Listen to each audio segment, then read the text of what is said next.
the shores of beautiful Nassau, Bahamas.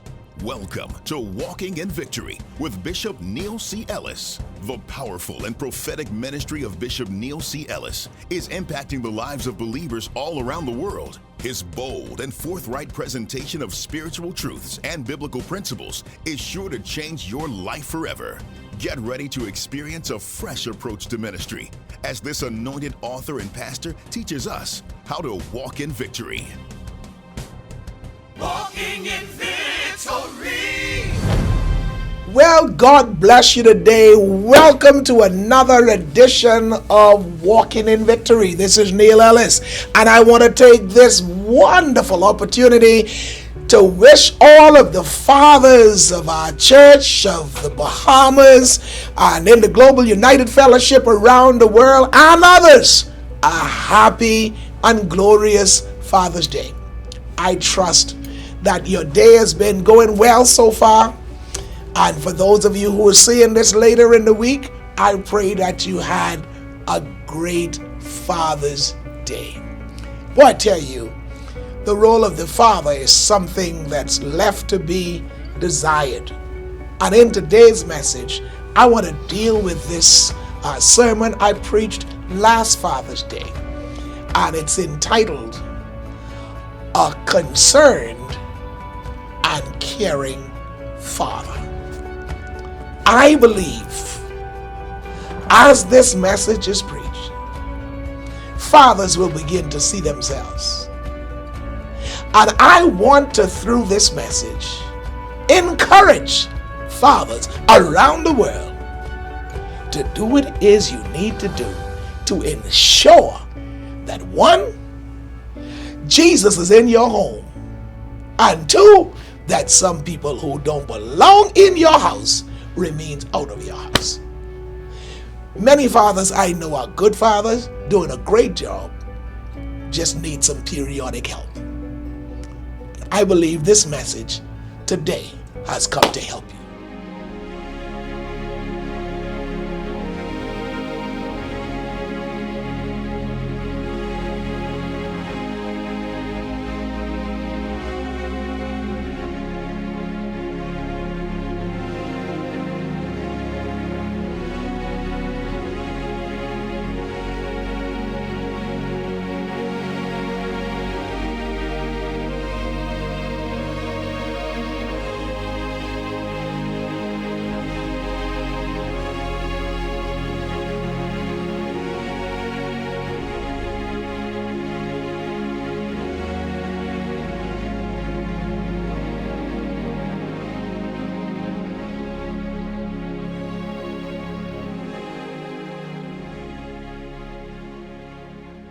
There's no script, ladies and gentlemen, no instruction manual for being a good father. Most men are thrust into the adventure of fatherhood, and eventually the challenges, the dream them at times, and the beat up of the fathers are the things these fathers have to endure, sometimes through great tribulation. In previous generations, for the most part, fathers used to only be the primary financial provider for the family. But modern day practices are changing the traditional father's roles in the home. This generation of fathers have now expanded the level of involvement in their children's lives. A recent study by the National Institute of Child Health and Human Development, the NICHD, indicates that fathers are more engaged in the rearing of and caring for their children than at any other time in history. And so today, I want to begin my message by saluting these fathers who are shifting the paradigm. In today's text, Jesus was making his way back to Capernaum from the garden tombs, where he had just delivered a possessed man. When he arrived at the shore, many people who had been waiting for him gathered around him. And today, we focus on one of them. One well known in the city because of his position as a ruler of the synagogue.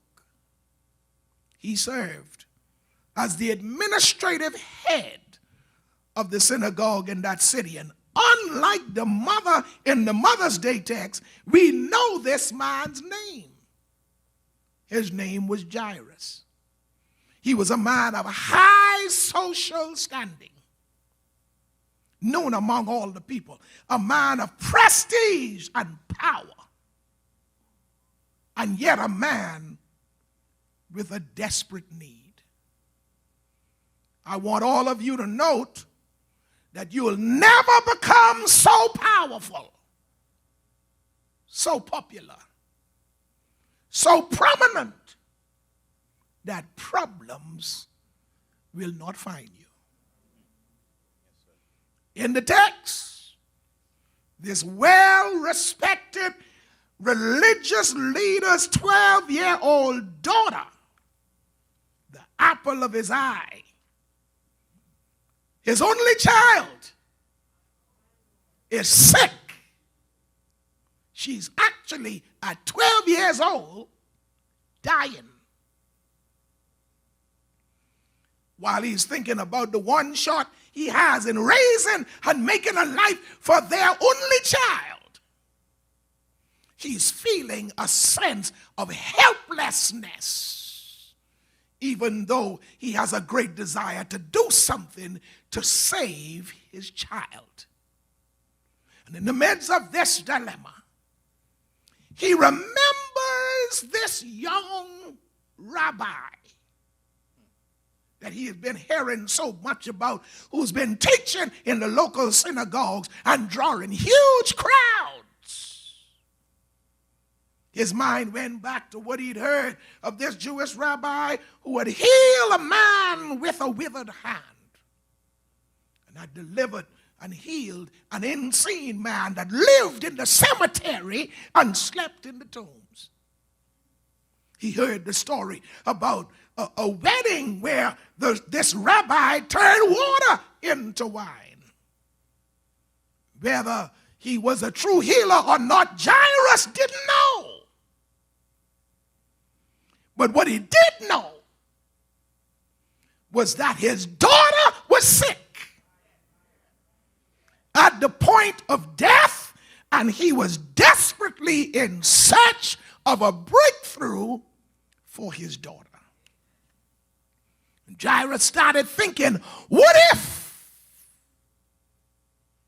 I can get this Jewish rabbi to come to my house and lay hands on my daughter? Maybe she'll live. With that thought in mind, Jairus sprang into action.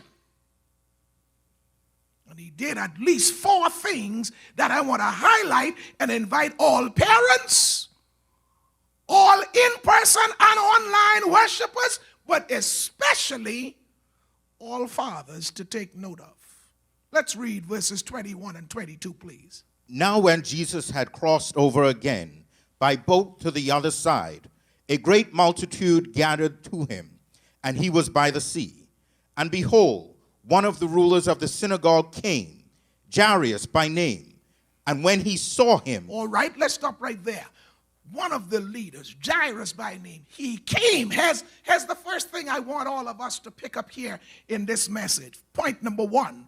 Jesus was not ashamed, or Jairus, pardon me, was not ashamed to seek out Jesus.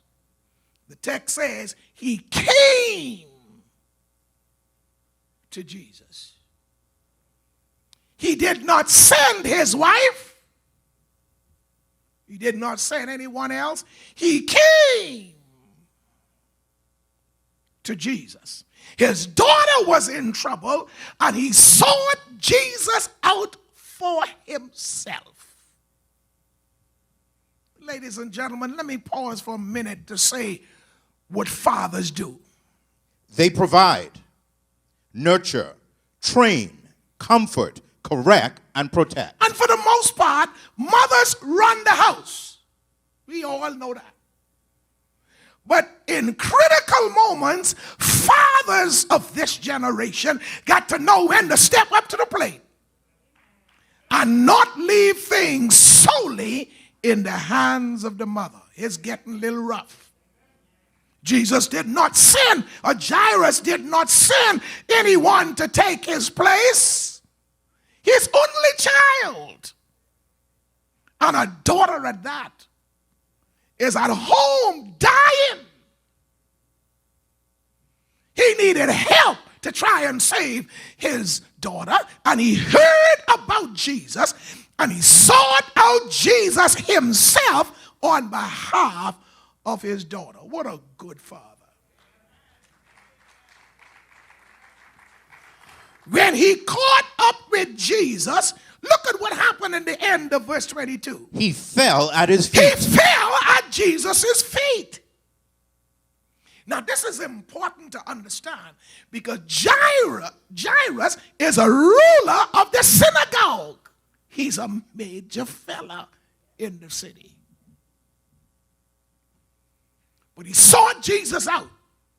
And when he found Jesus, without a question being asked, his first thing to do was to adore him, to submit to him. He fell at the feet of Jesus. Listen to verse 23, and let's see now what he had to say. My daughter lies at the point of death. Come and lay your hands on her, that she may be healed, and she will live. So Jesus went with him, and a great multitude followed him and thronged him. Now, ladies and gentlemen, he didn't just say it like that. He was, this Jairus is talking, but he's trembling. He knows who Jesus is. He knows what Jesus can do. And he needs help. And so he's trembling, he's hoping, and he's believing. He's saying, my little girl, she's at home dying. Can you please come to my house with me? Can you lay hands, sir, on my little girl? And if you do, I know she'll be healed and she'll live. Please, sir. But I want to take note of something he said in there which will lead me to point two. Can you please come home with me? Jairus was not ashamed to bring Jesus into his home. Given the times in which we live, it's almost mandatory now for concerned and caring fathers to see to it that Jesus is a part of the home that you are responsible for. Fathers, you can't leave this to your wife anymore.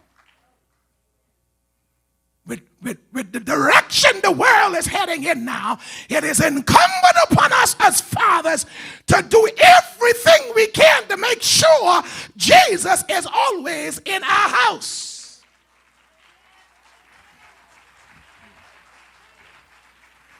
In the text, Jairus' daughter is dying. And in our homes, around the world, many of our children are dying in the house. Fathers, whether you know it or not, there's a death angel passing through the Bahamas. And it's in search of your children. Please hear me. God created man. God instituted marriage. God ordained the family. The devil hates them all. If you're married, his intention is to totally eradicate the institution of marriage and, if possible, redefine it. He wants to destroy the family as we know it. But what he really wants is your children, even the adult ones. He wants to annihilate the next generation. There's a death angel passing through our country. And there's a death angel passing through in our televisions and cables. This death angel is passing through our movies and music. This death angel is passing through PlayStations and Instagram and Snapchat and other social media platforms. In some cases, the death angel is passing through countries around the world in grown, nasty men who seek to violate teenage girls, in reckless politicians who abuse their authority for selfish gain, in irresponsible preachers and pastors who use their influence to manipulate young boys and girls. The death angel is moving in greedy drug lords who are destroying children's lives for filthy lucre. The death angel is passing in slick-talking pimps who are exploiting the vulnerability of our children. Listen to Jesus. The thief comes but to seek, kill, and destroy. And the death angel has come to steal their innocence, steal their virginity, steal their dignity. He's out to destroy their minds, their bodies, and their souls. Fathers, given the times in which we live, if we want our children to have a shot at a decent life, it's almost mandatory that you see to it that Jesus is a part of your household. You have to almost have the attitude that if the enemy wants to penetrate into my home, he will have to break through my prayer life. That means you got to have one. Jairus was not ashamed to bring Jesus into his house, and neither should you. Let's read the whole of verses 23 and 24, please. And begged him earnestly, saying, My little daughter lies at the point of death. Come and lay your hands on her, that she may be healed, and she will live. So Jesus went with him. Read that again, please. So Jesus went with him. He cried out to Jesus, and Jesus went with him. Here's the point number 3. Jairus was not ashamed to cry out to Jesus. There comes a time, ladies and gentlemen, especially gentlemen, when you have to drop your ego. If your children are dying, you have to know how to cry out. He went to Jesus with all of his pedigree. A ruler of the synagogue fell at Jesus' feet and cried out, My daughter is at home dying.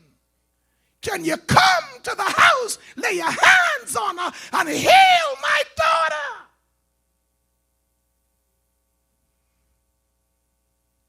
Children come to church and are dying.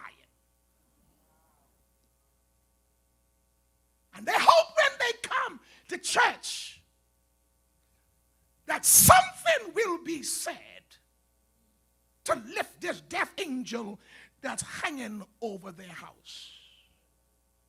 That's why we can't play around in the Lord's house. That's why it's important, ladies and gentlemen, that you and your family are not connected to a church based upon history. You got to make sure in this season that you are connected to somebody who has an anointing to break every chain. While your children are dying. I get the emails from them. I get the WhatsApp from children in our city telling me about what's happening in our lives, and I be wondering, why wouldn't they talk to their parents?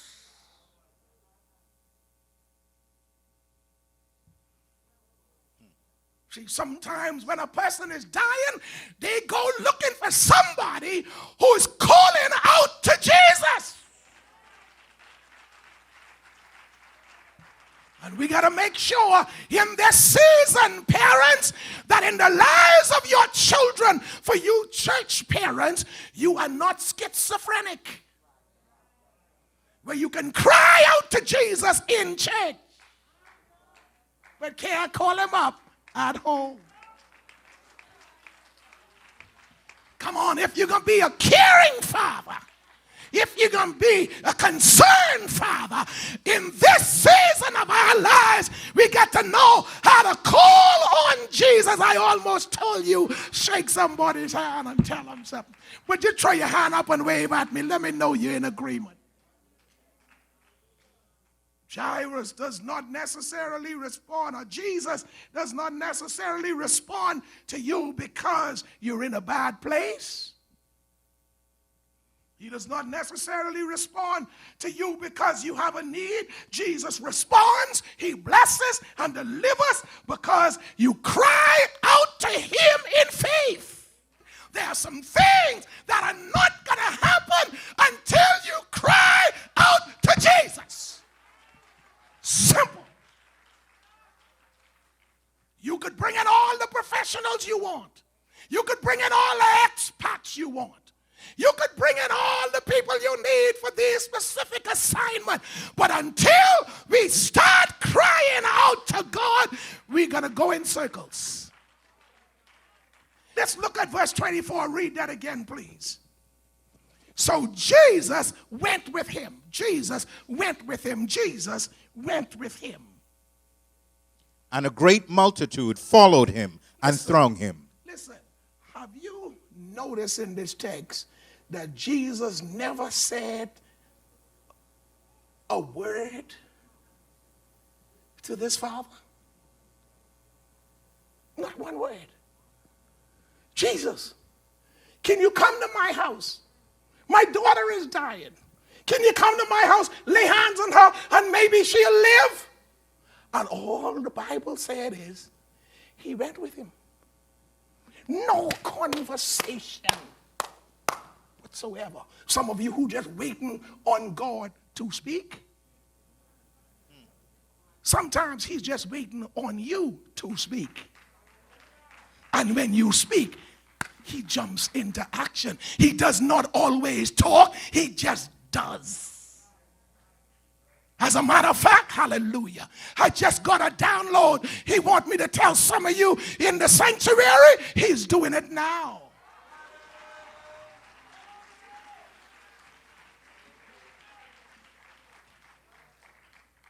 Jairus must have been feeling good at this point. Jesus is on the way to his house. And in the midst of this journey to the house, Jesus is interrupted. Look at verse 25, please. Now a certain woman had a flow of blood for 12 years. Read 26. And had suffered many things from many physicians. Uh-huh. She had spent all that she had and was no better, but rather grew worse. Verse 27. When she heard about Jesus, she came behind him in the crowd and touched his garment. While he was still speaking, she came from the ruler of the synagogue's house, who said, "Your daughter is dead." All right, watch this now. So Jesus is on his way to Jairus' house to heal his daughter. And up shows this interrupter. Now you got to see this. Because Jairus now is feeling so good.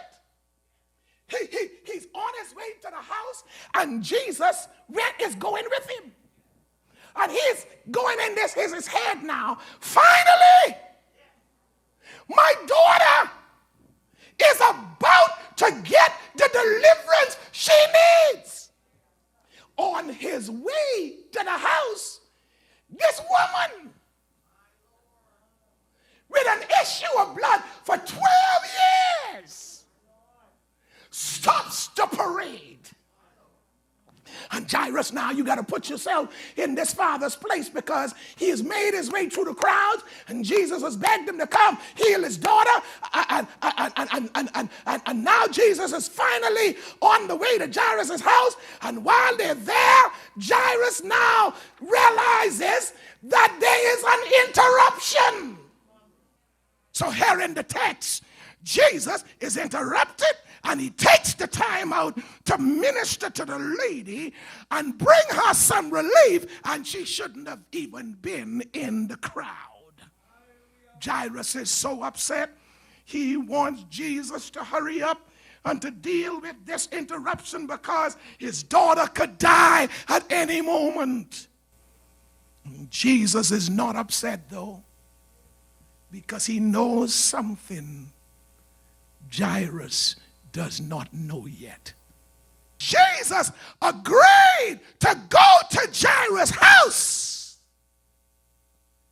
That's where I'll pick up next week. Let's stand together.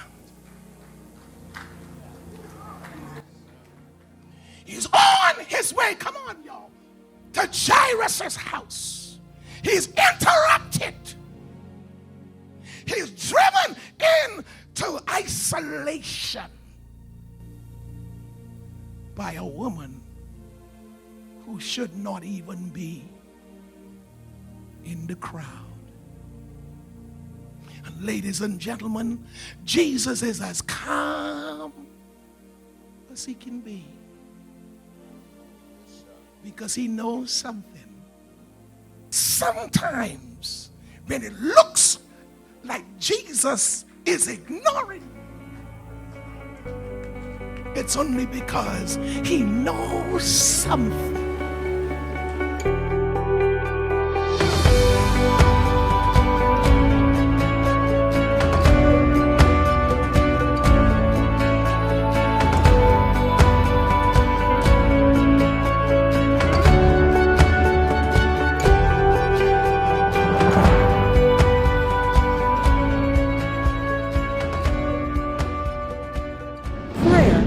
This word has been embraced over the years, but how many of you understand what it truly means? Better yet, how many of you understand how to pray? The answer has been provided through what we know as the Lord's Prayer. Bishop Neil Ellis has broken down this model for prayer in his new book series, The Pattern of Prayer. There is no problem, no issue, no attack more powerful than the prayers of a Christian believer. A praying believer is a powerful believer. A powerful believer is a productive believer. God wants you to communicate with Him and has given us a blueprint on how to do that in the most powerful way. These books are the perfect way to level up in your prayer life. Book 1, Our Father, Hallowed Be Thy Name. Book 2, Thy Kingdom Come, Thy Will Be Done. Book 3, Give Us and Forgive Us. And now, Book 4, Lead Us and Deliver Us. They are now available in paperback, hardback, and on Kindle at www.neilellisministries.com, on amazon.com, at 100% Bookstore, and at Logos Bookstore.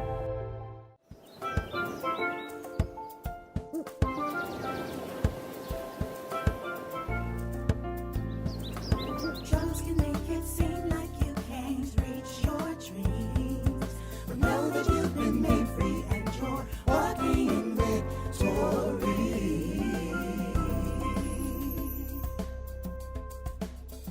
Bishop Neil C. Ellis and the Mount Tabor Church family in Nassau, Bahamas wish to thank you for viewing the Walking in Victory broadcast and invite you to tune in next week to experience this powerful prophetic ministry. Should you wish to correspond with Bishop Ellis, please write him at P.O. Box N9705, Nassau, Bahamas, or email him at info@neilellisministries.com. Walking in victory.